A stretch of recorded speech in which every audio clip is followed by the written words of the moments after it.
Hoje conversaremos sobre a resistência de insetos e doenças a fungicidas, acaricidas, inseticidas e de como evitá-las. Você já ouviu alguém falar ou já falou aquela frase: tal agrotóxico funcionava, agora não funciona mais. É como se eu aplicasse água. Pois bem, isso provavelmente aconteceu porque o inseto ou a doença adquiriu resistência ao agrotóxico. Mas como que acontece essa tal resistência? Nas lavouras vai haver naturalmente populações tolerantes e sensíveis a determinado produto.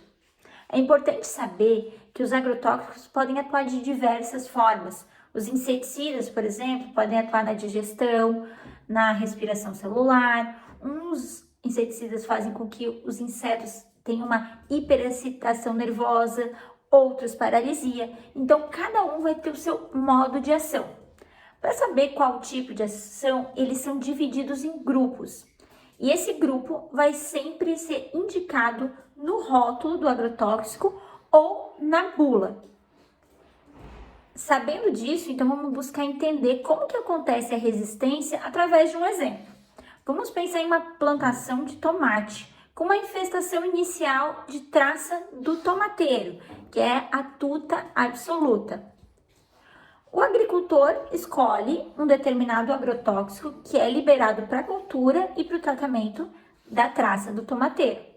Nesse caso, no nosso exemplo, ele escolheu um agrotóxico que é do grupo 6 e a bula indica que ele pode ser usado no máximo 2 vezes. No nosso exemplo do grupo 6, o agrotóxico ele vai atuar no canal de cloro e faz com que o inseto paralise. O agricultor então faz uma aplicação inicial. Contudo, nessa população, existem alguns insetos que eles são naturalmente resistentes, ele tem alguma estrutura, o agrotóxico do grupo 6 não consegue eliminar esses insetos. Então, nesse desenho, esses insetos resistentes eles estão representados por essa lista alaranjada. O agricultor, então, consegue eliminar boa parte das lagartas, dessas traças que não são resistentes, e sobram apenas algumas que não foram atingidas, porque o agrotóxico não chegou a ela, e toda a população que já é resistente. Vamos supor que o agricultor continue aplicando, a próxima aplicação continue fazendo de agrotóxicos que são do grupo 6. Essas lagartas, elas vão chegar à fase adulta e vão gerar descendentes. Assim como pais que têm olhos claros tendem a ter filhos com olhos claros, lagartas que são resistentes a agrotóxicos do grupo 6 tendem a ter descendentes resistentes do grupo agrotóxicos do grupo 6. Isso é pura genética.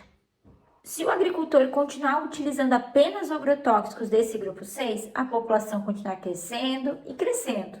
E esse agrotóxico não vai fazer nem cócegas nessa população. Não vai, de forma alguma, atingir ou ajudar a diminuir essas traças. Não adianta aumentar a dosagem, diminuir o intervalo de aplicação, só vai acontecer uma coisa: levar o tomate, que é o produto final, a ter um resíduo de agrotóxico maior do que o permitido. Então, esse uso sucessivo de produtos do mesmo grupo, de subdoses ou de aplicações fora de época ou de condições, fazem com que ocorra esse processo conhecido por seleção, no qual os organismos resistentes não vão morrer. E isso a gente chama de pressão de seleção. É necessário adotar estratégias de manejo para evitar essa resistência. Como vimos, a seleção da população resistente resulta no uso contínuo de produtos que possuem o mesmo modo de ação, ou seja, que são do mesmo grupo. Assim, como estratégia, recomenda-se fazer a rotação desses grupos de agrotóxicos registrados para aquela praga e cultura.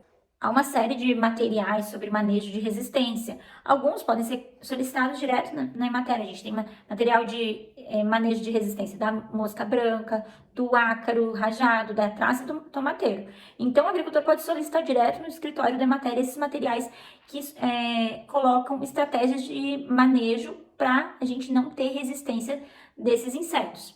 Também vamos colocar na descrição do vídeo um link para acesso a um aplicativo desenvolvido pelas indústrias através dos comitês de ação à resistência de fungicidas e inseticidas no Brasil. Esse aplicativo proporciona ao usuário a pesquisa dos ingredientes ativos e as suas respectivas classificações quanto aos grupos químicos e modos de ação. Atenção, essa é uma questão fundamental para que possamos produzir alimentos com cada vez mais segurança. Esse é o objetivo dessa campanha desenvolvida pela Câmara Regional de Olericultura do Vale do Caí e de todos os seus apoiadores.